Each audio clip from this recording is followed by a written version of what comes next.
Good afternoon, welcome to Edusat lecture. जैसे कि आप जानते हैं, हमने इस हफ्ते गांधी जी फ़िलॉसफ़ी और गांधी जी के व्यूज़ के बारे में हम डिस्कस कर रहे हैं। और आज का लेक्चर का टॉपिक है टेररिज्म एंड अहिंसा एंगेजिंग विद गांधी। हम आज के लेक्चर में देखेंगे कि गांधी जी का व्यू क्या थे, गांधी जी क्या सोचते थे टेररिज्म और वायलेंस को लेके। और इसी टॉपिक को डिस्कस करने के लिए हमारे स्टूडियो में मौजूद हैं doctor M.N.. Thakur. He is an eminent scholar और साथ ही साथ ये एसोसिएट प्रोफेसर हैं centre for political studies JNU में। स्वागत है आपका एडुसेट लेक्चर में सर। Thank you.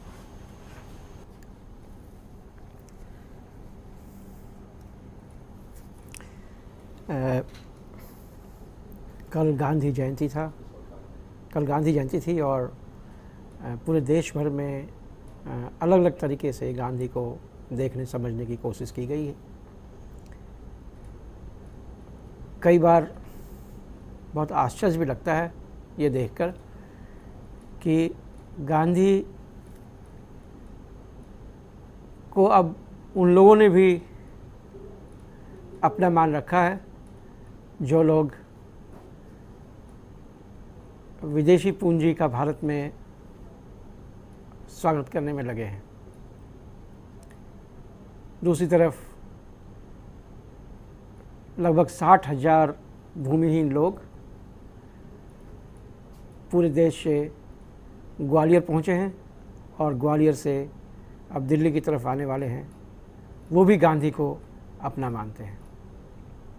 गांधी आज की तारीख में एक ऐसा नाम है जिसके बारे में बिना बात किए किसी तरह के आंदोलन को आगे बढ़ाना, किसी तरह के आंदोलन की रूपरेखा तैयार करना भी मुश्किल है। आज मैंने जो मुद्दा उठाया है वह है गांधी और उसका अहिंसा और अहिंसा का महत्व आतंकवाद के खिलाफ की जाने वाली लड़ाई में क्या है। हम जानते हैं कि दुनिया भर में आतंकवाद का खौफ फैला हुआ है। अमेरिका के ट्विन टावर से लेकर मुंबई के ताज होटल तक में हमने देखा है हिंसा का नंगा नृत्य। और जो जो दुनिया में हिंसा बढ़ती जा रही है, लोगों को गांधी की याद आती जा रही है। इसलिए अहम सवाल है कि क्या आज की इस दुनिया में गांधी के अहिंसा का कोई महत्व है, गांधी के अहिंसा के सिद्धांत का कोई महत्व है? क्या आज के आतंकवादी माहौल को, जिस माहौल में आतंकवाद फल फूल रहा है, इस माहौल में गांधी के अहिंसा का कोई महत्व रह जाता है? क्या गांधी के अहिंसात्मक तरीके से हम कभी इस आतंकवाद से लड़ाई लड़ने की बात सोच सकते हैं? ये तमाम सवाल हम लोगों के जहन में उठता है और 2 अक्टूबर को खासकर दुनिया भर के लोगों ने इस विषय में बातें की और दुनिया भर के लोगों ने अपने अपने विचार रखे। मैं इसमें 3 काम करूँगा। पहला काम मैं ये करूँगा कि आतंकवाद को समझने की कोशिश करूँगा और उसे भी गांधीयन पर्सपेक्टिव से, गांधीयन दृष्टिकोण से आतंकवाद को समझने की कोशिश करूँगा। दूसरी बात मैं ये करूँगा कि किस तरीके से इस आतंकवाद के खिलाफ जो लड़ाई चल रही है, जिसे वॉर ऑन टेरर कहते हैं, जिस सिद्धांत का निर्माण अमेरिकन सरकार ने किया है, जिस सिद्धांत का निर्माण अमेरिकी सरकार ने पूरी दुनिया में आतंकवाद से लड़ाई लड़ने के लिए किया है, उस सिद्धांत को समझने की कोशिश करेंगे और उसकी थोड़ी आलोचना करेंगे। क्योंकि मुझे ऐसा लगता है कि यदि गांधी से आप पूछें कि क्या आतंकवाद के खिलाफ किसी आतंकवादी तरीके से लड़ाई लड़ी जा सकती है, तो गांधी निश्चित रूप से कहेंगे कि ये संभव नहीं है। तो क्यों संभव नहीं है और क्या उसका उपाय हो सकता है, ये तीसरा खंड होगा कि गांधी किस तरीके से कहते हैं कि किसी भी तरह की हिंसा से हिंसा का मुकाबला करना संभव नहीं है। पहले तो हिंसा ही ठीक नहीं है, हिंसा को राजनीतिक अस्त्र बनाना ठीक नहीं है, और यदि किसी ने हिंसा को राजनीतिक अस्त्र बनाया है तो उसे हिंसात्मक तरीके से निपटना भी उचित नहीं होगा।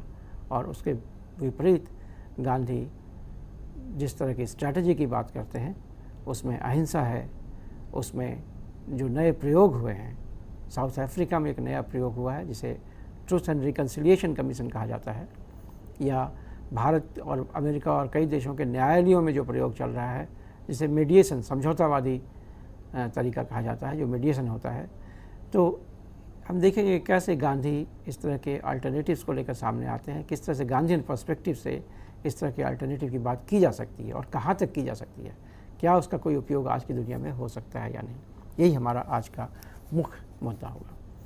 मेरा ये मानना है, मैं सबसे पहले अपनी बात स्पष्ट कर दूं कि मेरा मानना क्या है। मेरा ये मानना है कि हिंसा को, जो आतंकवादी हिंसा को एक राजनैतिक उपक्रम के रूप में लेना चाहिए। इसे एक राजनैतिक, ये एक अहिंसा, आतंकवाद अपने खिलाफ अन्याय से लड़ने के लिए एक तरह का राजनैतिक हथियार है। यदि हम इस बात को मानेंगे तो फिर ये सवाल उठेगा, क्या आतंकवाद को हम राजनीतिक हथियार बना सकते हैं या नहीं, बनाना चाहिए या नहीं, इस पर हम बात कर सकते हैं। दूसरी बात मैं कहूँगा कि जो वॉर एंड टेरर अप्रोच है ये बिल्कुल ही नकारा अप्रोच है। इस अप्रोच से हम सिर्फ और हिंसा को जन्म दे सकते हैं। और तीसरी बात मैं कहूँगा कि गांधी ने जिस तरीके से हिंसा के खिलाफ लड़ने की कोशिश की वो एक उपयोगी तरीका हो सकता है। निश्चित रूप से गांधी दो लड़ाइयाँ एक साथ लड़ रहे थे। एक लड़ाई थी राज्य के खिलाफ, कॉलोनियल स्टेट के खिलाफ, औपनिवेशिक राज्य अंग्रेजी सरकार के खिलाफ, और दूसरी लड़ाई थी अपने ही समाज के अंदर के हिंसक तत्वों के खिलाफ। क्योंकि जो आक्रोश जनता में उस वक्त था, जो आक्रोश अंग्रेज़ों के खिलाफ जनता के अंदर भरा हुआ था, उस आक्रोश का एक तरीका ये हो सकता था कि लोग घनघोर हिंसा पर उतर जाते। लेकिन गांधी ने ये दोनों लड़ाइयाँ बहुत ही सक्सेसफुल तरीके से लड़ी। एक तरफ उसने ये भी प्रमाणित किया कि आक्रोश को अहिंसात्मक तरीके से व्यक्त किया जा सकता है, और दूसरी बात ये भी कही कि ये अहिंसात्मक तरीका किसी भी शासक वर्ग के लिए घनघोर कष्टदायी हो सकता है। और इसी बात को मैं आगे बढ़ाने की कोशिश इस बातचीत में करूँगा। सबसे पहले हम देखें कि आतंकवाद क्या है, किसे कहते हैं हम आतंकवाद। क्या आतंकवाद केवल हिंसा का उपयोग है? क्या आतंकवाद केवल धार्मिक है कि धार्मिक उन्माद के लिए आतंकवाद किया जा रहा है? क्या आतंकवाद एक तरह का युद्ध है जो आज लोग लड़ रहे हैं, एक चौथी ताकत के रूप में लोग उभरे हैं, बहुत बड़ी बड़ी संस्थाओं के रूप में, अलकायदा जैसी संस्थाओं के रूप में लोग उभरे हैं, और उन लोगों ने आतंकवाद का सहारा लिया है दुनिया को समझाने के लिए कि आधुनिक राज्य की सीमाएं हैं और आधुनिक राज्य अब समाप्त प्राय होता जा रहा है और नए तरह की राजनीतिक व्यवस्था उत्पन्न होने वाली है जो ग्लोबल तरीके की राजनीतिक व्यवस्था होगी और उसमें युद्ध चलेगा। यह आतंकवाद एक नया तरह का शीत युद्ध है, कोल्ड वॉर है। जो कोल्ड वॉर कभी रसिया और अमेरिका के बीच में चल रहा था, अब उसकी जगह पे एक नए तरह का कोल्ड वॉर आ रहा है जो मॉडर्न स्टेट, आधुनिक राज्य और धार्मिक विचारधाराओं के लोगों के बीच में, रिलीजियस नेशनलिज्म जो धार्मिक राष्ट्रवाद है उसके बीच में चल रहा है। ये आतंकवाद किस तरह की चीज़ है? मुझे लगता है कि आतंकवाद एक राजनीतिक तरीका है। मुझे लगता है कि जिस तरीके से अहिंसा एक राजनीतिक तरीका है अपनी राजनीतिक लड़ाइयों को लड़ने के लिए, वैसे ही आतंकवाद भी एक राजनीतिक तरीका है जिसके बारे में लोग सोचते हैं कि ये शायद ज़्यादा उपयोगी हो सकता है। क्यों उपयोगी हो सकता है? क्योंकि ज़माने से ये महसूस किया गया है कि राज्य जो शासक वर्ग हैं वो आम जनता की बातों को अनसुना करते हैं। जब तक कि बहुत बड़ी संख्या में लोग आगे बढ़कर आंदोलन न करें, तब तक राज्य उनकी बातों को नहीं सुनता है। और राज्य संपूर्ण हिंसा को, समाज में किसी भी तरह के हिंसक गतिविधि को के ऊपर अपना मोनोपोली रखता है। यानी राज्य का सिर्फ ये अधिकार है कि वो पुलिस रखे, आर्मी रखे, वेपन रखे, तरह तरह के अस्त्र रखें, लोगों को फांसी पर लटका दें, लोगों की जानें ले सकते हैं। ये सब अधिकार सिर्फ राज्य को है, किसी व्यक्ति को, किसी समुदाय को ये अधिकार नहीं दिए गए हैं। और इसीलिए जब कोई समुदाय किसी विचारधारा के अंतर्गत आकर प्रभावित होकर हत्याएं करता है तो उसे आतंकवाद का नाम दिया जाता है। तो राज्य की ये जो मान्यता है कि पूरी सत्ता राज्य के पास है और हिंसा की कोई गतिविधि यदि होनी है तो वो राज्य ही कर सकता है और वो हिंसा राज्य के लिए लेजिटिमेट है। आतंकवाद राज्य के इस प्रभाव को चुनौती देता है और इस प्रभाव को चुनौती देने के कई तरीके हो सकते हैं। शुद्ध रूप से वॉर भी हो सकता है, लेकिन निश्चित रूप से राज्य इतना पावरफुल है, इतना शक्तिशाली है कि जो राजनीतिक विरोधी हैं राज्य के, जो इस व्यवस्था के राजनीतिक विरोधी हैं, उनके पास बहुत ज़्यादा तरीका नहीं बचता है। जब तक वो बहुत बड़ी संख्या में लोगों को मोबिलाइज नहीं करते हैं, तब तक उनके पास और कोई तरीका नहीं है कि राज्य को समझा सकें कि उनकी मांगें क्या हैं। और इसलिए कई बार हिंसात्मक तरीकों का उपयोग किया जाता है। कई बार राजनीतिज्ञों का ध्यान आकर्षित करने के लिए, पूरी जनता का ध्यान आकर्षित करने के लिए, पूरे देश का ध्यान आकर्षित करने के लिए ऐसी गतिविधियों को अंजाम दिया जाता है। कई बार ये गतिविधियां सचमुच होती हैं, कई बार होने की आशंका होती है, कई बार धमकियां होती हैं।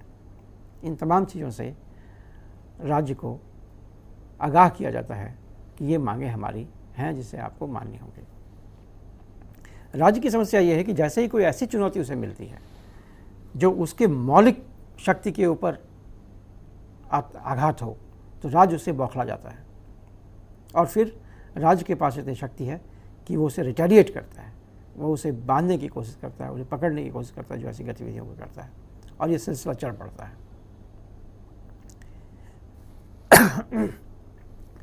पिछले कुछ दशकों में यदि आप गौर करें तो आप महसूस करेंगे कि पूरी दुनिया में जो राजनीतिक व्यवस्थाएं हैं उसमें एक तरह का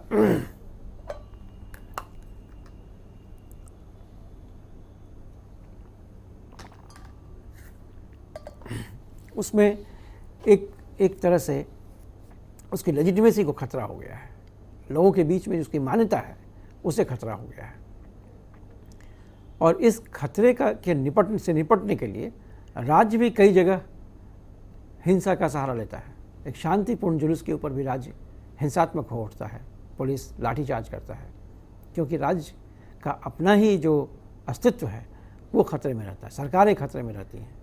जिस तरह के पॉलिसीज़ बनाए जा रहे हैं उसमें एक समस्या ये रहती है कि लोग परेशानी में पड़ सकते हैं और ऐसी हालत में राज्य की जो शक्ति है वो क्षीण होती है। आप यदि गौर करें तो आतंकवाद का एक महत्वपूर्ण पहलू यह है कि किसी खास जगह पर किसी खास घटना को अंजाम देकर ये एक तरह का भय फैलाना चाहता है।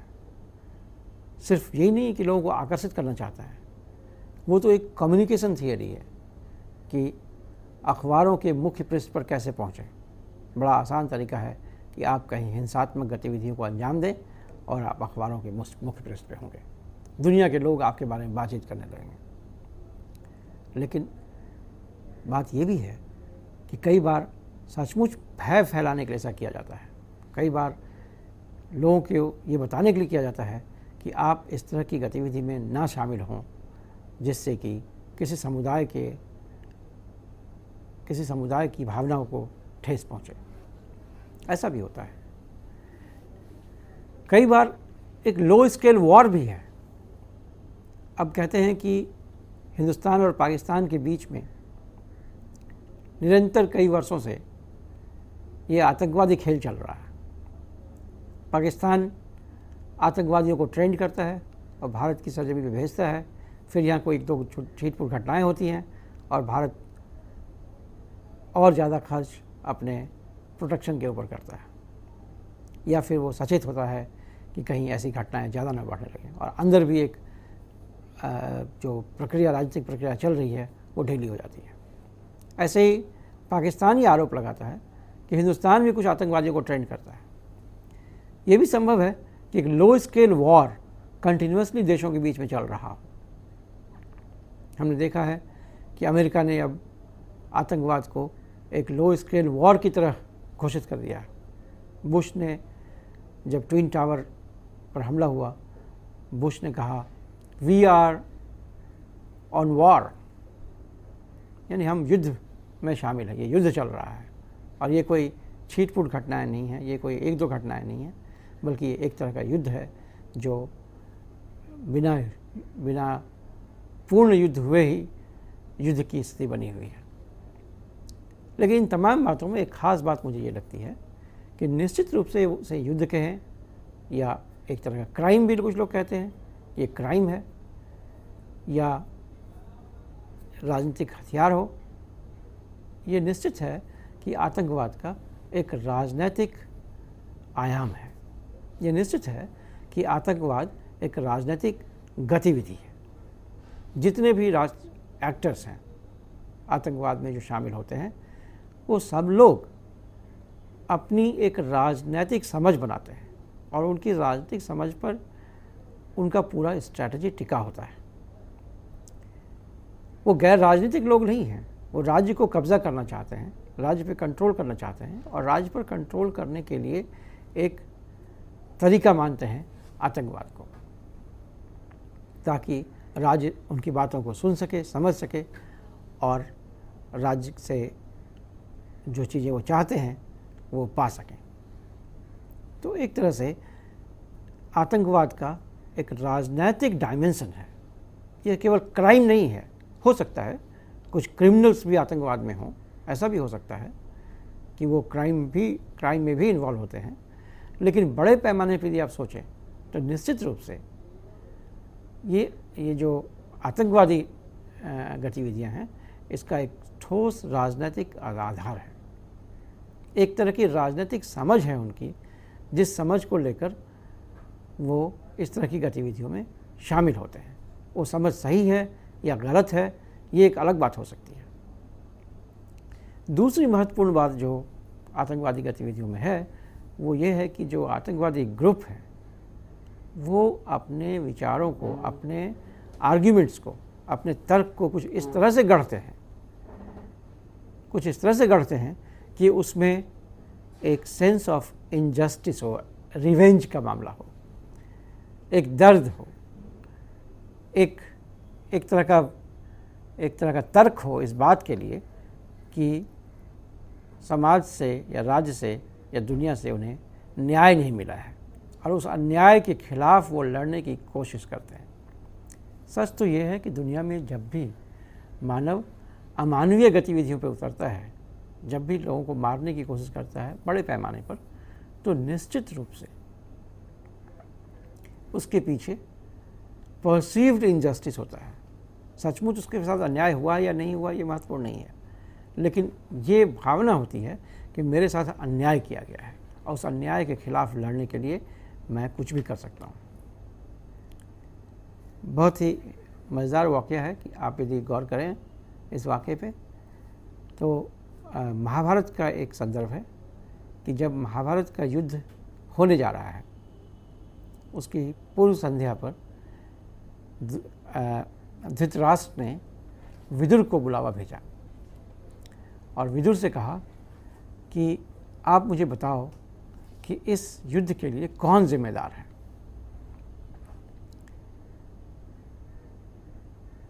विदुर महाभारत का सबसे ज्ञानी पात्र है। विदुर के बारे में कहा जाता है कि वो नीतिकार थे और नीतिकार वो होता है जो सामाजिक नीतियों को, सामाजिक नियम कानूनों को बदलने की क्षमता रखता हो, जिनकी समझ को समाज में मान्यता प्राप्त हो।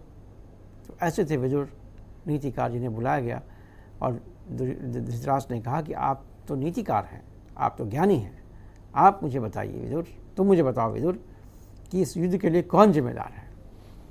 विदुर ने कहा कि इस युद्ध के लिए आप जिम्मेदार हैं। और इसी बात से धृतराष्ट्र डर रहा था। धृतराष्ट्र को ये लगता था, उसके अंदर एक गिल्ट फीलिंग थी कि कहीं लोग मुझे इतिहास में इस युद्ध के लिए जिम्मेदार तो नहीं ठहराएंगे। और विदुर ने भी ऐसी बात कह दी। तो धृतराष्ट्र ने पूछा कि आप कैसे कह सकते हैं ऐसा। विदुर का उत्तर था कि युद्ध तभी होता है जब अन्याय होता है। जब लोगों के अंदर ये बात बैठ जाती है कि मेरे साथ अन्याय हो जाता है, तो लोग उसके खिलाफ हिंसक भी हो सकते हैं। तो फिर धृतराष्ट्र ने पूछा कि अन्याय कैसे माने, किसे कहेंगे आप अन्याय है। तो विदुर ने कहा कि अन्याय का मतलब वही है कि आप जो कुछ अपने लिए नहीं चाहते हैं वो दूसरे के लिए भी ना चाहें, वो न्याय संगत नहीं, वो तार्किक नहीं है। जो आप खुद के लिए नहीं चाहते हैं वो दूसरे के लिए भी ना चाहें। हमेशा ही आप दूसरे की तरफ से सोचें कि सही क्या है, गलत क्या है, यही न्याय है। आप यदि गौर करें आज के आधुनिक न्याय के सिद्धांतों पर, जैसे जॉन रॉल्स का सिद्धांत है जस्टिस का, तो आप पाएंगे कि उसके मूल में भी यही बात है। क्या सही है, क्या गलत है, इसका तय करने के लिए ज़रूरी ये है कि हम दूसरे पक्ष की तरफ से सोचना शुरू करें। अब यदि अन्याय से हम हिंसात्मक होते हैं तो गौर करने की बात यह है कि जितने भी हिंसात्मक आंदोलन हैं, जितने भी आतंकवादी गतिविधियां हैं, वो सब लोग अपने दर्द को इस अन्याय के रूप में आर्टिकुलेट करते हैं।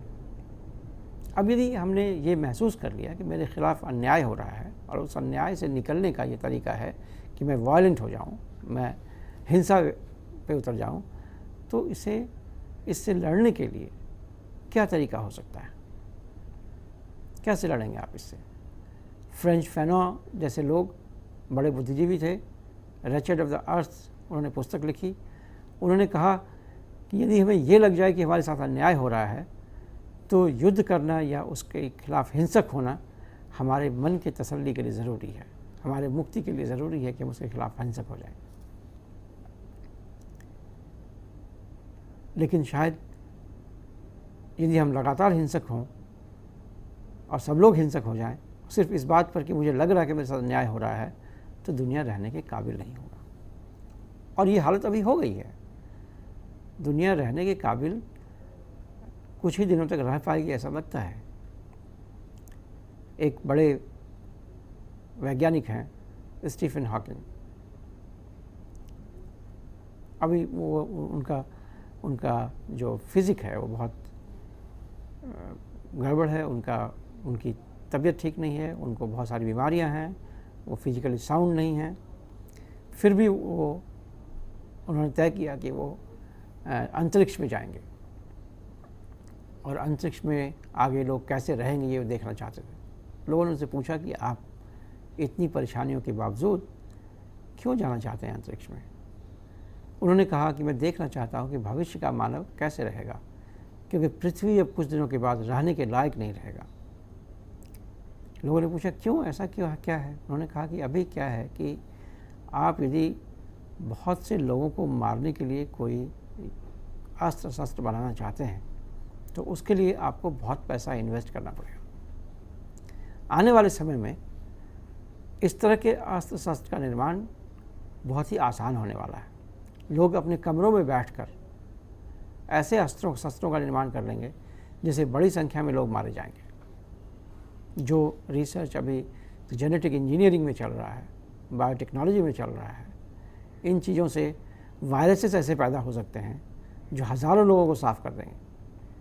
अब यदि लोग गुस्से में रहते हैं, लोग अपने साथ हुए अन्याय के खिलाफ लड़ना चाहते हैं और उसमें इन चीज़ों का सहारा लेने लगेंगे तो दुनिया रहने के लायक नहीं रहेगी। बात में कुछ दम है। 9/11 के बाद प्रसिद्ध दार्शनिक डेरिडा से लोगों ने पूछा कि आपको क्या लगता है क्या हो सकता है। उन्होंने कहा कि बहुत बड़ी संभावना है कि हम लड़ने के लिए बचेंगे नहीं, क्योंकि जिस तरीके से मास डिस्ट्रक्शन की चीज़ें पैदा हो रही हैं उससे आने वाले भविष्य में पृथ्वी की स्थिति और भी बुरी हो सकती है। और इसीलिए ज़रूरी है कि आतंकवाद को डिफ़ाइन करने का जो ये तरीका है जिसमें हम इस बात को मान कर चलें कि आतंकवादियों के मन में कहीं न कहीं सेंस ऑफ इनजस्टिस है और उसी सेंस ऑफ इनजस्टिस के खिलाफ लड़ने के लिए आतंकवादी आतंकवाद का सहारा लेते हैं या हिंसा का सहारा लेते हैं। यदि इस बात को हम मानें तो हमें इसके उत्तर को खोजने में आसानी हो सकती है। आप उदाहरण लें, कई उदाहरण आपको मिल जाएंगे। आप उदाहरण लें जो इवन अलकायदा के बारे में कई लोगों ने बहुत शोध किया है। वो कहते हैं कि अलकायदा के अंदर भी एक बहुत बड़ी संख्या में लोग हैं जिन्हें लगता है कि उनके साथ अन्याय हो रहा है। जिस तरीके से अमेरिका ने मॉडर्निटी को लादने के लिए अरब वर्ल्ड के साथ काम किया, जिस तरीके से उन्होंने मिलिट्री का सहारा लिया, जिस तरह से इराक पर उन्होंने युद्ध किया, जैसे अफ़गानिस्तान के साथ युद्ध किया, जैसे ईरान को धमकी दे रहे हैं, जैसे सीरिया पर उन्होंने वॉर किया, इन सब से ये लगता है कि पूरे मुस्लिम वर्ल्ड में ये महसूस किया जा रहा है कि अमेरिका मुस्लिम वर्ल्ड को दबाने की कोशिश कर रहा है और ये उसके साथ अन्याय हो रहा है। और इस अन्याय के खिलाफ लड़ने के लिए हज़ारों संस्थाएं बन गई हैं, एक दो नहीं बनी हैं। अलकायदा सिर्फ प्रसिद्ध हो गया क्योंकि उसामा बिन लादेन उसका प्रेसिडेंट था और क्योंकि उसामा बिन लादेन के लोगों ने जगह जगह आतंकवादी गतिविधियां फैलाई, इसलिए ये ज़्यादा प्रसिद्ध हो गया। लेकिन हज़ारों संस्थाएं ऐसी बनी हैं जो अमेरिका के इस रवैये के खिलाफ लड़ने की कोशिश कर रही हैं। अब सवाल है कि यदि सेंस ऑफ इनजस्टिस इसमें है, जिस तरह का आर्ग्यूमेंट वो बना रहे हैं उसमें सेंस ऑफ इनजस्टिस है, तो इस इनजस्टिस से भी फाइट करना ज़रूरी है। हो सकता है कि इस आतंकवादी ग्रुप का जो सरगना हो उसके दिमाग में किसी जस्टिस की बात नहीं हो, उसके दिमाग में सिर्फ आतंक फैलाने की बात हो सकता है वो क्रिमिनल हो। लेकिन ये भी संभव है कि जिस तरह के आर्ग्यूमेंट की वो रचना करता है उस आर्ग्यूमेंट के बड़े ख़रीदार हैं, उस आर्ग्यूमेंट को मानने वाले बहुत से लोग हैं और इसीलिए संभव हो पा रहा है कि बहुत बड़ा रिसोर्स उन्हें मिल जा रहा है, इसलिए संभव हो जा रहा है कि बहुत से लोग उन्हें मिल जा रहे हैं दुनिया भर में। अब दूसरा उदाहरण लें, अभी कुछ दिन पहले हिंदुत्व टेरर की बात है। कई लोगों ने कहा कि अब हिंदुइज्म में भी टेररिज्म की बात हो रही है। प्रज्ञा सिंह ठाकुर ने ऐसी गतिविधियाँ की, कई लोगों ने इसमें सहयोग दिया, लोग अरेस्ट भी किए गए, बड़े सारे रिपोर्ट्स भी इस पे आए। क्या कारण है इसका? वहाँ भी एक सेंस ऑफ परसीव्ड इनजस्टिस है। मैं ये नहीं कह रहा हूँ ये अन्याय है या नहीं है, अन्याय सचमुच हुआ है या नहीं हुआ है। राम जन्मभूमि के केस को लें आप, वहाँ मंदिर था या मस्जिद था या क्या हुआ ये कहना बहुत कठिन है, लेकिन लोगों के मन में एक ये बात थी बैठी कि ये हमारे साथ अन्याय हुआ है। मैं ये भी नहीं कहता हूँ कि मस्जिद को तोड़कर मंदिर बनाना सही है, मैं ये भी नहीं कहता हूँ, मैं तो सिर्फ ये कह रहा हूँ कि इस तरह की जब भी गतिविधियों में ह्यूमन बीइंग्स पार्टिसिपेट करता है तो उसके पीछे एक तर्क होता है और वो तर्क अन्याय का होता है कि हमारे साथ अन्याय हुआ है और इसलिए ऐसा हो रहा है। और अन्याय के बारे में हमने कहा कि अन्याय का मतलब है जो आप खुद के लिए ना करना चाहें वो दूसरों के लिए ना करें, ये न्याय है। यदि आप जो खुद ना चाहते हैं वो दूसरों के लिए करते हैं, ये अन्याय है। थोड़ा से और एक्सप्लेन करने की कोशिश करते हैं, गांधीयन टर्मिनोलॉजी में थोड़ा एक्सप्लेन करने की कोशिश करते हैं। गांधी कहते हैं पुरुषार्थ की बात करते हैं वो। एंथोनी पेरेल ने कहा है कि गांधी के पूरे विचारों का जो केंद्र बिंदु है वो है गांधी की समझ जो पुरुषार्थ के बारे में बनती है। गांधी कहते हैं कि मनुष्य जाति में एक ख़ास बात यह है कि मनुष्य अर्थ, काम, धर्म और मोक्ष, इन चार चीज़ों के लिए प्रयासरत रहता है। ये चार उसके गुण हैं, चार उसके एट्रीब्यूट हैं। अर्थ का मतलब है कि हम प्रकृति पे निर्भर करते हैं अपने सर्वाइवल के लिए, बचे रहने के लिए हम प्रकृति से संसाधनों का वो उगाते हैं। न्याय क्या है कि हर मनुष्य को, हर जीवित प्राणी को, हर सजीव निर्जीव प्राणी को प्रकृति के साथ उनका एक संबंध ऐसा बने जिससे सबको सब कुछ मिल सके, सबको, हर प्राणी को जीवित रहने के लिए जितने की ज़रूरत है वो प्रकृति से मिल सके। ये अर्थ की बात है। अन्याय क्या है? यदि वो ना मिले, यदि किसी कारण से हमें उन प्राकृतिक साधनों से वंचित रखा जा रहा है, जातिगत कारणों से, धार्मिक कारणों से, व्यक्तिगत कारणों से, जिन कारणों से भी मनुष्य को उस प्राकृतिक संपदा से वंचित रखा जा रहा है, तो वो अन्याय है। और इसलिए ज़रूरी है कि हम सिर्फ उतना लें प्रकृति से जितने की हमें ज़रूरत है, ताकि हम बाकी उन लोगों के लिए छोड़ दें जिन्हें उसकी ज़रूरत है। इसलिए गांधी ने बड़े सारे सिद्धांत दिए, जिसमें उन्होंने कहा कि हमें आस्ते, हमें अपरिग्रह करना चाहिए, हमें सिर्फ उतना ही प्रकृति से लेना चाहिए जितनी हमें ज़रूरत है। प्रकृति के पास हर आदमी के, हर जीव जंतु के की ज़रूरतों को पूरा करने के लिए यथेष्ट साधन है, लेकिन प्रकृति के पास उनके लालच के लिए यथेष्ट साधन नहीं है। और आज की जो समस्या हो रही है वो ये हो रही है कि लालच में पड़कर कुछ लोग धन को एक्यूमुलेट कर रहे हैं, और ये गांधी के लिए नागवार होता, ये अन्याय होता। उसी तरीके से काम को लें, हमारी कुछ मौलिक जैविक आवश्यकताएं हैं जिसकी पूर्ति हम अपने शरीर के उपयोग से करते हैं, जिसकी पूर्ति हम दूसरे मनुष्य के साथ इंटरैक्ट करके करते हैं।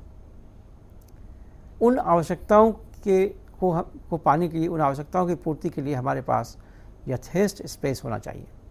यदि किसी जातिगत कारण से, किसी धार्मिक कारण से हमें इन चीज़ों की आवश्यकताओं की पूर्ति से रोका जाए, वंचित किया जाए, ये अन्याय होगा।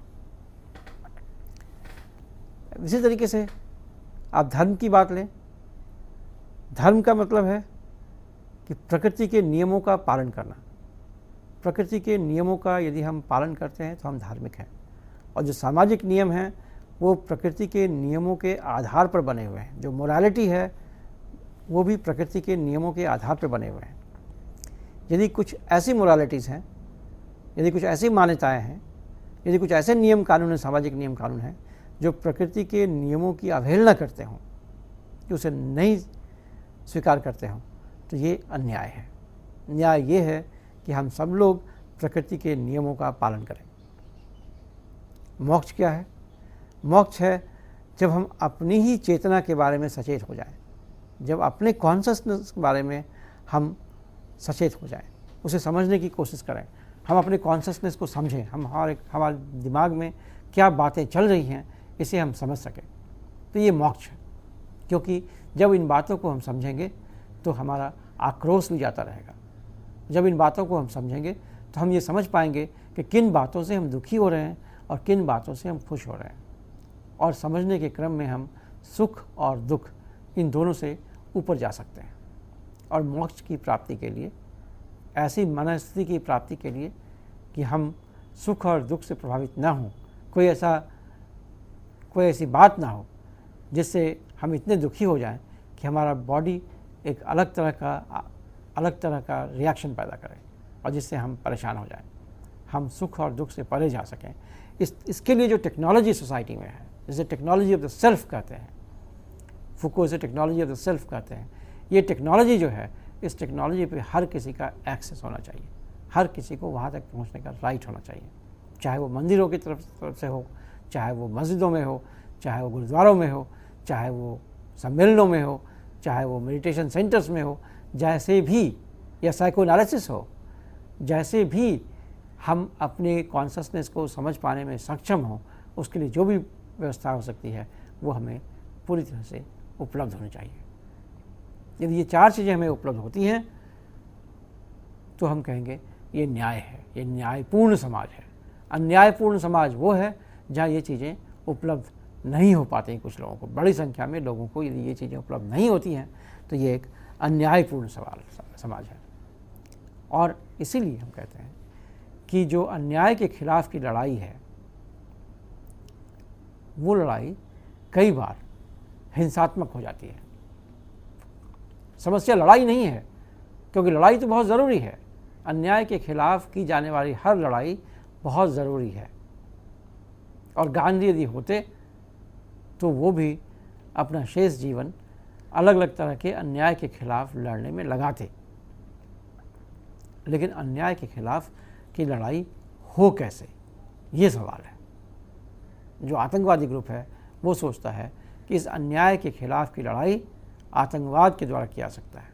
इस अन्याय के खिलाफ की लड़ाई सीधा आक्रमण करके किया जा सकता है।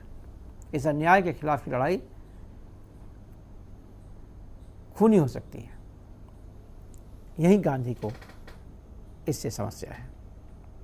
गांधी कहेंगे कि इस अन्याय के खिलाफ लड़ने का एक तरीका हमें ढूंढना होगा जिससे हम और भी ज़्यादा अन्याय उत्पन्न न करें। अभी हम उस बात पर आएंगे। इसके पहले हम देखें कि जो वॉर एंड टेरर अप्रोच है, जो American approach of war and terror है, वो क्या है, वो क्या कहता है। हम सब जानते हैं कि अमेरिका इस दुनिया का सबसे बड़ा पूंजीपति देश है। हम सब जानते हैं कि पूरी की दुनिया एक पूंजीवादी व्यवस्था की तरह है, जिसके केंद्र में अमेरिका और कुछ दोस्त देश बैठे हुए हैं और जिसकी परिधि में दुनिया के सारे देश घूमते रहते हैं। ये पूंजी का केंद्र है, यहाँ पूंजी जमा है। इस पूंजी के खेल में हम सब लोग शामिल होते हैं और वहाँ से हम पूंजी लेने की कोशिश करते हैं। और उस पूंजी के आने में उनका इंटरेस्ट ये है कि इस पूंजी के ऊपर एक बड़ा इंटरेस्ट भी बनेगा और इस पूंजी के द्वारा हम उन देशों से बहुत कुछ उगा भी पाएंगे। आप जानते हैं अमेरिकन इकोनॉमी पूरी तरह से आर्म्स प्रोडक्शन पर डिपेंड करती है। अमेरिकन इकोनॉमी का बहुत बड़ा भाग उस देश में प्रोड्यूस होने वाले आर्म्स की बिक्री पर निर्भर करता है। अब ऐसी हालत में जिस तरह का संबंध अमेरिका ने दुनिया के बाकी देशों से बनाया है, उसे समझने की ज़रूरत है। मुझे नहीं लगता कि जिस तरह का संबंध उन्होंने बनाया है वो न्यायपूर्ण संबंध है। वो एक न्यायपूर्ण संबंध नहीं है। इस संबंध में बराबरी नहीं है। इस संबंध में सिर्फ ये एक तरह का छलावा है कि हम डेमोक्रेटिक हैं या बराबरी का काम करते हैं। लेकिन सच ये है कि उन देशों के कच्चे माल को अपने देशों तक पहुंचाने का काम करते हैं। सच ये है कि वहाँ की इकोनॉमी को अमेरिकन इकोनॉमी का सबऑर्डिनेट बना के रख दिया गया है। यदि ये हालत सच है तो फिर अन्याय की समझ भी सच होगी। लोग जिस तरीके से समझने की कोशिश करते हैं कि अमेरिका अन्यायपूर्ण रवैया अपना रहा है, वो भी शायद सच हो। और इसी कारण से दुनिया भर में अमेरिका के खिलाफ आंदोलन खड़े हो जाते हैं, चाहे वो अफगानिस्तान हो, चाहे वो पाकिस्तान हो। पाकिस्तान में भी हाल में जिस तरीके से अमेरिकी सरकार ने घुसकर आतंकवादी उसामा बिन लादेन की को मारा, ये वहाँ की जनता को नागवार गुजरा। ये वहाँ की जनता के लिए एक परेशानी का सबब बना, क्योंकि अमेरिका ने पाकिस्तान के सोवरेनिटी के ऊपर हमला किया, स्वायत्तता के ऊपर, संप्रभुता के ऊपर हमला किया। और अब यदि इसके खिलाफ, इस अन्याय के खिलाफ लोग हिंसा करें, अमेरिकी एम्बेसी के खिलाफ अमेरिकी एम्बेसी को जला दें, तो बहुत आश्चर्य की बात नहीं होगी। इसलिए संभव है कि जिस तरीके से अमेरिका ने दुनिया में अपनी पॉलिसी को लागू करने की कोशिश की है, जिस तरीके से अमेरिका दुनिया के हर एक देश से, अलग अलग देशों से पूंजी उगाने की कोशिश कर रहा है, उस कारण से एक बहुत बड़ी संख्या में लोग अमेरिका के खिलाफ होते जा रहे हैं। और अलग अलग गतिविधियों को अंजाम देते हैं। और इन सब को समेटकर अमेरिका ने एक खांचे में डाल दिया है, जिसे वो कहते हैं कि ये एक तरह का लो इंटेंसिटी वॉर है। We are at war. ये एक लो इंटेंसिटी वॉर है जो लगातार चल रहा है। हंटिंगटन कहते हैं ये क्लैश ऑफ सिविलाइजेशन है। एक एक मुस्लिम सिविलाइजेशन है, दूसरा क्रिश्चियन सिविलाइजेशन है, और इनका पुराना क्लैश रहा है और ये नए रूप में उभर के आ रहा है। कोल्ड वॉर खत्म होने के बाद ये नए तरह का क्लैश उभर के सामने आ रहा है। यदि ये सच है तो फिर इस टेररिज्म से लड़ने का क्या तरीका हो सकता है? अमेरिकी स्टेट ने अपने तरीके को आर्टिकुलेट किया है। वो कहते हैं ये वॉर ऑन टेरर है, एक तरह का टेररिज्म के साथ युद्ध है। हमें टेररिज्म को पूरी तरह से ख़त्म कर देना है, इसे समाप्त कर देना, दुनिया से इसे हमको मिटा देना है। और जो देश इस वॉर ऑन टेरर में अमेरिका के साथ नहीं है, उसके बारे में अमेरिका कहता है कि हमें सोचना होगा वो किस तरफ खड़े हैं। इस वॉर जैसे ही वॉर का लैंग्वेज यूज आता है, जैसे ही उसकी भाषा आती है, तब ये सवाल होता है कि either you are an enemy और यू आर अ फ्रेंड। और पूरी दुनिया को एनिमी और फ्रेंड के रूप में बांटने की प्रक्रिया, अमेरिकन प्रक्रिया चल पड़ती है। और इससे क्या होता है? इससे जो आतंकवादी ग्रुप्स हैं उन्हें और भी सेंस ऑफ नेशन होता है, उन्हें और भी सेंस ऑफ इनजस्टिस होता है, और फिर वो लगातार वायलेंस में कन्वर्ट होता रहता है। अमेरिकन वॉर ऑफ टेरर और अमेरिकन वॉर ऑन टेरर ये एज्यूम करके चलता है कि टेररिज्म कोई राजनीतिक गतिविधि नहीं है, ये क्रिमिनल एक्ट है। मुझे लगता है कि यहाँ एक बहुत बड़ी समस्या है कि टेररिज्म को एक क्रिमिनल एक्ट के रूप में देखा जाए। क्रिमिनल एक्ट कोई व्यक्ति अपने लिए कर सकता है, लेकिन टेररिज्म एक सामूहिक कार्यक्रम है और बहुत से लोग, युवा से लेकर वृद्ध तक, उनके विचारों से सहमत हो जाते हैं। समस्या ये आती है कि वो उनके विचारों से सहमत हो जाते हैं। और वॉर एंड टेररिज्म के खिलाफ कोई सॉलिड आर्ग्यूमेंट डेवलप करने में सक्षम नहीं है। वॉर ऑन टेरर ये हमें नहीं बता सकता है कि क्यों टेररिज्म ख़त्म करना ज़रूरी है, क्योंकि किसी देश का टेररिस्ट वहाँ उसके अपने लोगों के लिए मार्टायर भी हो सकता है, शहीद भी हो सकता है। ये जो प्रक्रिया है, इस प्रक्रिया को समझने की ज़रूरत है। इसलिए टेररिज्म के खिलाफ यदि युद्ध करनी है तो उस युद्ध का तरीका वायलेंस ना होकर आर्ग्यूमेंटेटिव होना चाहिए। आप कोई ऐसा आर्ग्यूमेंट गढ़िए जिस आर्ग्यूमेंट से आप आतंकवादियों को कन्विंस कर सकें, उनके फॉलोअर्स को कन्विंस करें कि आतंकवाद से उन्हें कुछ भी नहीं मिलेगा। ये कैसे करें? और यही गांधी की समस्या थी कि वॉर एंड टेरर से तो काम नहीं चलेगा। वॉर एंड टेरर तो फर्दर प्रोड्यूस करेगा टेररिस्ट, क्योंकि जहाँ जहाँ हम वॉर करेंगे वहाँ हम आम निर्दोष जनता को मारेंगे, और जब हम निर्दोष जनता को मारेंगे वहाँ के बच्चों के अंदर एक एंगर आ जाएगा। वो एंगर कभी बहुत बड़े बुलबुले के रूप में फूटेगा और जलजला आ जाएगा। ऐसी संभावना बनती है। आप जब भी आतंकवाद को वॉर एंड टेरर की तरह यूज़ करते हैं, इस बात की संभावना बनती है कि आप ह्यूमन राइट्स के नाम पर बहुत से आम आदमियों को साफ कर सकते हैं, बहुत से आम आदमियों के जीवन दूभर कर सकते हैं। और इसीलिए ये समझने की ज़रूरत है कि कैसे इसे फाइट किया जाए। यदि आप गांधीयन तरीके पे आएँ तो इंटरेस्टिंगली गांधी अपने आर्ग्यूमेंट को बड़ा अच्छे से गढ़ा है। पहला आर्ग्यूमेंट गांधी का क्या है? पहला आर्ग्यूमेंट गांधी का है जिसे कहते हैं ट्रूथ आर्ग्यूमेंट, सत्य का आर्ग्यूमेंट, सत्य का तर्क। कहता है कि सत्य इतना कॉम्प्लिकेटेड है, इतना जटिल है कि हम और आप दोनों ही सत्य को खोजने की कोशिश करेंगे, और ये संभव है कि हम दोनों दो अलग अलग आयाम को देख पाएँ। इसलिए जब हम बहस में शामिल हों, हम ये मान कर चलें कि हमारा डिफरेंस इस बात के कारण भी हो सकता है कि हम सत्य को अलग अलग तरीके से देख रहे हैं। गांधी ने इस तर्क को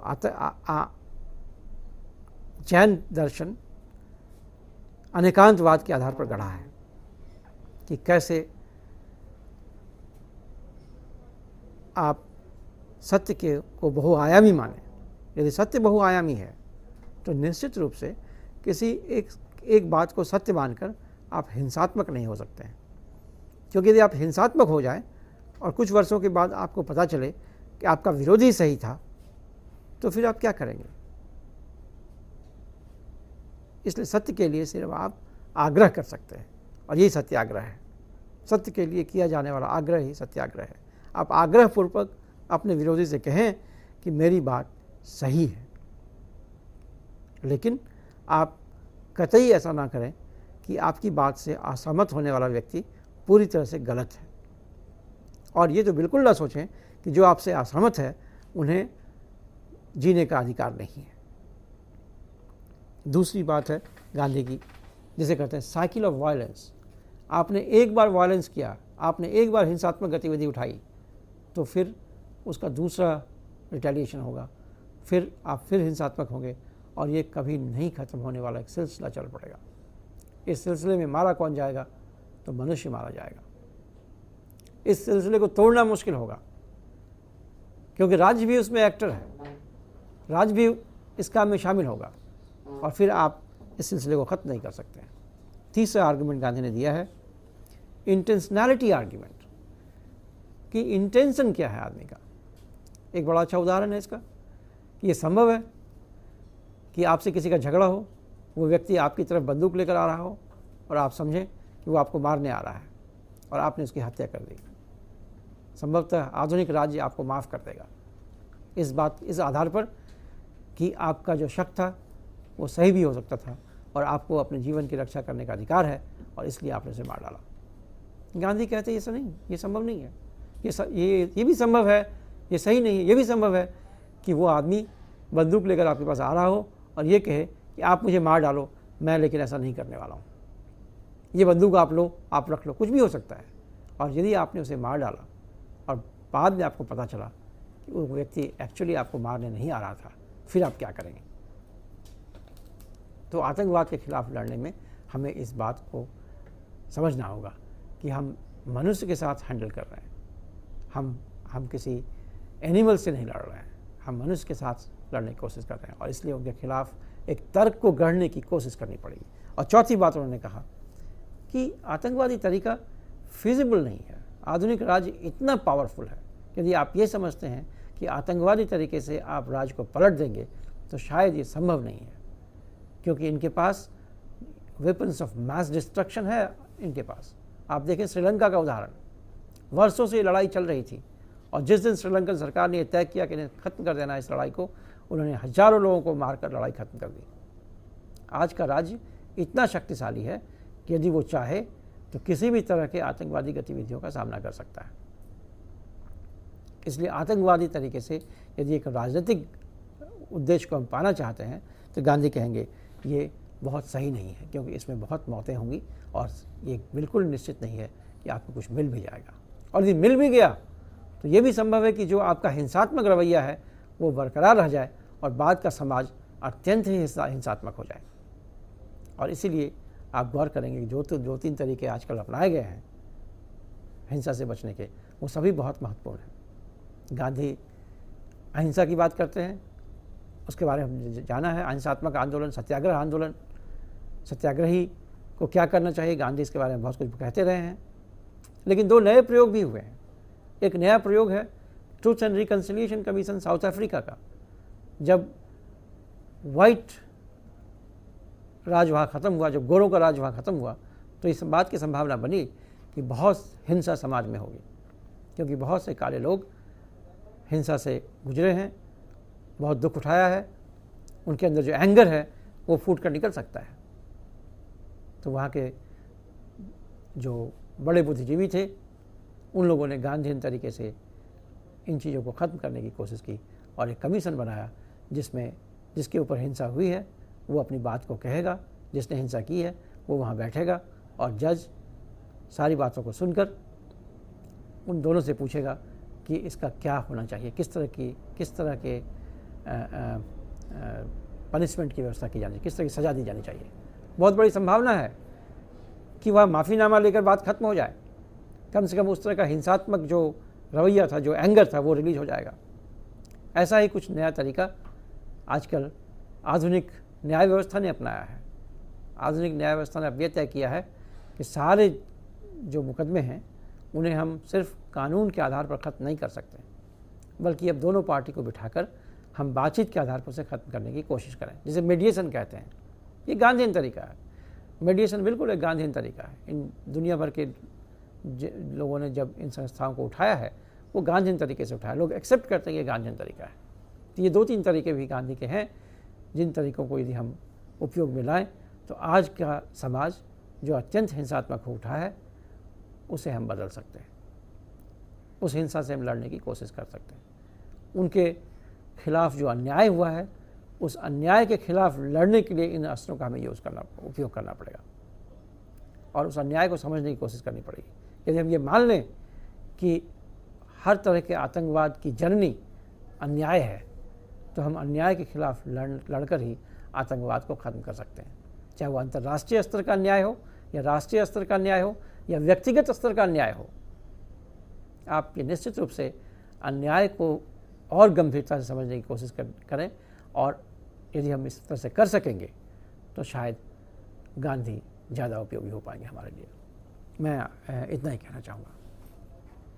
जी धन्यवाद डॉक्टर साहब। प्रोफेसर साहब, मैं ये पूछना चाहती हूँ कि जैसे कि आप आज बात कर रहे हैं कि गांधीयन फ़िलॉसफ़ी, गांधीयन थिंकिंग जो पहले चलती थी, क्या आज के सिनेरियो के हिसाब से आज का समाज गांधीयन फ़िलॉसफ़ी को लेके सहारा लेके चल पाएगा? मुझे लगता है कि आज के समाज में अचानक से फिर से गांधीयन फ़िलॉसफ़ी को लेकर चलने की इच्छा जाहिर हुई है, क्योंकि लोग ये महसूस करने लगे हैं कि जिस तरह से हिंसात्मक हो रहा है समाज, बच्चे जिस तरह से हिंसात्मक हो रहे हैं, यदि ये लगातार ये रवैया बढ़ता चला गया तो शायद ये हॉब्सन स्टेट ऑफ नेचर हो जाएगा। हॉब्स एक बड़े चिंतक थे, वो कहते थे कि समाज में हर व्यक्ति दूसरे व्यक्ति के खिलाफ खड़ा है, आप किसी के ऊपर ट्रस्ट ही नहीं कर पाएंगे, ट्रस्ट खत्म हो जाएगा। और गांधी का सबसे बड़ा काम ये था, वो कहता था कि आदमी को आदमी के ऊपर विश्वास करना सीखना होगा। तो मैं कह रहा था कि आज की दुनिया में गांधी का क्या उपयोग हो सकता है, कैसे। आज मुझे लगता है कि अचानक से अब नए जनरेशन के लोग भी गांधी के बारे में सोचने समझने लगे हैं। खास करके हाल में जो कुछ फिल्में आई हैं या आपने गौर किया हो, जब अन्ना हजारे ने आंदोलन किया था तो सिर्फ इसलिए कि अन्ना हजारे में गांधी की छवि दिखती थी, लोग सड़कों पर उतर गए उनके साथ।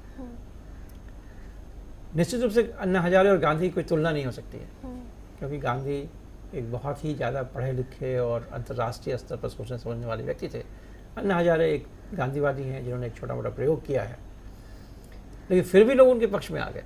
तो इससे ऐसा लगता है कि आज की दुनिया में लोग गांधी के ऑप्शन को क्लोज नहीं कर रहे हैं, गांधी के ऑप्शन को खोल के चलना चाहते हैं। और दुनिया भर में जिस तरीके से बातें हो रही हैं गांधी की, उसे समझने की ज़रूरत है। लेकिन इस बात से भी सचेत होने की ज़रूरत है कि जो हिंसा प्रोड्यूस करने वाले लोग हैं वो भी अब गांधी का उपयोग करने लगे हैं, वो भी गांधी का नाम लेते हैं और हिंसा करते हैं।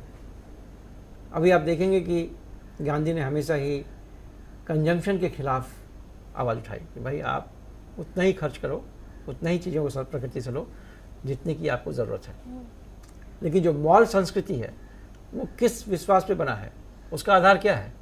मॉल संस्कृति का आधार ये है कि आप ज़्यादा से ज़्यादा खर्च करो। आप देखें जब ट्विन टावर पे हमला हुआ तो राष्ट्रपति बुश ने अगर क्या कहा आप और बाहर निकलो और मार्केटिंग करो और चीज़ों को खरीदो, क्योंकि इकोनॉमिक क्राइसिस में चली जा रही है। ये ज़्यादा से ज़्यादा खर्चो, ज़्यादा से ज़्यादा सामान खरीदो, ज़्यादा से ज़्यादा चीज़ों को लो, यद्यपि उसकी तुम्हें ज़रूरत नहीं हो, गांधी इसके बिल्कुल खिलाफ होंगे। लेकिन अब लगभग आप देखेंगे, इस बार तो मैंने 1-2 मॉल में देखा कि गांधी की मूर्ति लगी है और वो बेचारे मेडिटेशन की मुद्रा में बैठे हैं मॉल के गेट पे। अगली 2 अक्टूबर को आप देखेंगे लगभग हर एक मॉल में गांधी की मूर्ति गेट पर लगी होगी और मेडिटेशन की मुद्रा में बैठे होंगे। तो जो लोग गांधी के खिलाफ विपरीत काम करना चाहते हैं अब वो भी गांधी का उपयोग कर रहे हैं। इसका एक घाटा भी हो सकता है, एक फ़ायदा भी हो सकता है। घाटा ये हो सकता है कि गांधी धीरे धीरे बिल्कुल ही बेकार हो जाएंगे, क्योंकि सब लोग उसका उपयोग करने को, ऐसी टोपी हो जाएगी जो कोई भी पहन सकता हो और इसलिए किसी के सर में नहीं आएगी ठीक से। या ऐसा भी हो सकता है कि जो नया जनरेशन है वो गांधी के प्रति जागरूक हो जाए और गांधी को पढ़ने लगे, समझने लगे, और यदि वो गांधी को पढ़ने समझने लगे तो शायद वो व्यवस्था परिवर्तन की बात भी करने लगेंगे। मतलब कि ये मान लें कि जैसे एफडीआई के अगर हम उसके साथ चलें, एफडीआई कंटेक्स्ट में देखें तो ग्लोबलाइजेशन भी गांधीयन फिलॉसफी या गांधीयन थिंकिंग का सहारा लेते हुए दिख रहे हैं। बिल्कुल, ग्लोबलाइजेशन भी आजकल, अभी तो किसी ने कहा है कि वो गांधी को ग्लोबलाइजेशन के प्रवक्ता के रूप में मानने लगे हैं। जी। तो ये तो संकट उत्पन्न हो रहा है आज की तारीख में कि जो लोग जिस तरह का भी काम करते हैं वो गांधी का सहारा ले लेते हैं। शराब की दुकानों के आगे गांधी की मूर्ति लगी रहती है, कहते हुए पाए जाते हैं कि शराब नहीं पीना चाहिए। बस वहीं लगी रहती है, वहीं वो रेलिवेंट रह गए हैं, ऐसा लगने लगता है कभी कभी। लेकिन मुझे लगता है कि शायद गांधी एक चिंतन है, एक व्यक्ति नहीं है, और वो चिंतन अब दुनिया के हर कोने में पहुंच रहा है और बहुत से लोग, हर जनरेशन के लोग उससे रूबरू हो रहे हैं और पुनः सोचने की कोशिश कर रहे हैं कि गांधी हमारे लिए कितना उपयोगी हो सकता है। तो क्या आज के लोग गांधीवादी के संघर्ष को लेकर तैयार हैं? जो गांधीवादी संघर्ष की बात है, ये बात सही है कि अब अभी हो क्या रहा है पूरी दुनिया में कि गांधी को शांति के प्रवक्ता के रूप में सामने लाया जा रहा है। कि गांधी का मतलब है, गांधीगिरी का मतलब है कि आप शांत हो जाएं, शांति से काम लें। मुझे लगता है कि गांधी को अन्याय के विरोधी के रूप में प्रस्तुत करना चाहिए, अन्याय के विरोध में संघर्ष करने वाले व्यक्ति के रूप में प्रस्तुत करना चाहिए।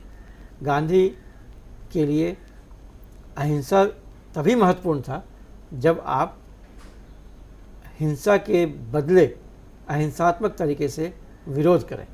चुपचाप बैठ रहना गांधीवाद नहीं हो सकता है। शांति का मतलब कतई नहीं है कि आप चुपचाप बैठ रहें। शांति का मतलब सिर्फ यही है, शांतिवादी तरीके से, शांतिपूर्ण तरीके से लड़ना। चैलेंज ये है कि लड़ाइयाँ जो होनी है दुनिया में, आतंकवाद के खिलाफ लड़ाई होनी है या अन्याय के खिलाफ लड़ाई होनी है, उन लड़ाइयों को हम शांतिपूर्ण तरीके से कैसे चलाएं, बिना हत्या किए हुए कैसे चलाएं, बिना वायलेंस के कैसे चलाएं, ये सवाल है। गांधी एक हाईली पॉलिटिकली एक्टिव व्यक्ति थे और किसी भी वक्त पे गांधी के बारे में इसलिए बड़ी परेशानी है कि उनके बारे में लोग कहते हैं सन्यासी था या संसारी था, ये पता ही नहीं चलता है। भिखू पारेख कहते हैं कि सबसे बड़ी समस्या यही थी कि ना वो सन्यासी थे ना वो संसारी थे। सन्यासी होकर सब कुछ से अलग हटकर बैठने वाले व्यक्ति भी नहीं थे और संसारी भी नहीं थे कि सब कुछ करके पावर अचीव कर लें और अपने आराम करें, वो भी नहीं कर रहे थे। तो उस तरह के गांधी की हमें ज़रूरत है, या उस तरह के गांधी को शायद आज की जनता बेहतर समझ पाएगी, जो अन्याय के खिलाफ लड़ने वाला गांधी था, अन्याय के खिलाफ पैदल यात्रा करके लड़ने वाला गांधी था, चुपचाप बैठने वाला गांधी नहीं था। शांति का मतलब कतई नहीं ये होगा कि आप युद्ध ना करें, आप युद्ध करें लेकिन शांतिपूर्ण तरीके से करें। ये गांधी का संदेश है। क्या आज के समय में आपको ये चीज़ पॉसिबल होते हुए दिख सकती है? मुझे बिल्कुल दिखता है। अभी जो अन्ना हजारे का आंदोलन था उसने ये प्रमाणित किया कि यदि लोगों में इस तरह का विश्वास जगता है तो लोग बाहर निकल कर आएंगे और सरकारों की समस्याएं उत्पन्न हो जाएंगी, सरकार संकट में आ जाएंगी, सरकारें संकट में आ जाएंगी। आपने देखा कि उस आंदोलन के दरमियान सरकार कितने संकट में आ गई। यदि आप हिंसात्मक आंदोलन करते हैं तो सरकार हिंसात्मक तरीके से उसे ख़त्म कर देने में सक्षम है। सरकार के पास इतनी आर्मी है कि पूरे के पूरे नक्सल मूवमेंट को वो ख़त्म कर सकती है। लेकिन पूरा नक्सल मूवमेंट यदि एक गांधीवादी आंदोलन के तरह से काम करने लगे, यदि वो बदल जाए एक गांधीवादी तरीके के आंदोलन में, तो शायद सरकार के लिए बहुत मुश्किल होगा उसे हैंडल करना। क्योंकि सरकार के पास, भारतीय राज्य के पास, चूँकि ये कॉलोनियल राज्य का पार्ट है, तो आतंकवाद से लड़ने के उपक्रम हैं इनके पास, आतंकवाद से लड़ने के सारे साधन इनके पास हैं, जो वायलेंस है उसके खिलाफ। लेकिन शांतिपूर्ण तरीके से लड़ने वालों के खिलाफ इनके पास कोई साधन नहीं है। यदि आप परिवर्तन चाहते हैं तो आपको गांधीयन तरीके से ही लड़ना पड़ेगा। जी, धन्यवाद डॉक्टर एम एन ठाकुर। धन्यवाद। इसी के साथ मैं आज का लेक्चर यहाँ समाप्त करूँगी, लेकिन गांधी जी के वर्ड्स के साथ, जैसे कि उन्होंने कहा है कि victory attained by violence is tantamount to a defeat for it is a momentary. इसी के साथ आज का लेक्चर यहीं समाप्त करती हूँ। आपकी ओर से डॉक्टर एम एन ठाकुर को भी धन्यवाद देती हूँ। Thank you.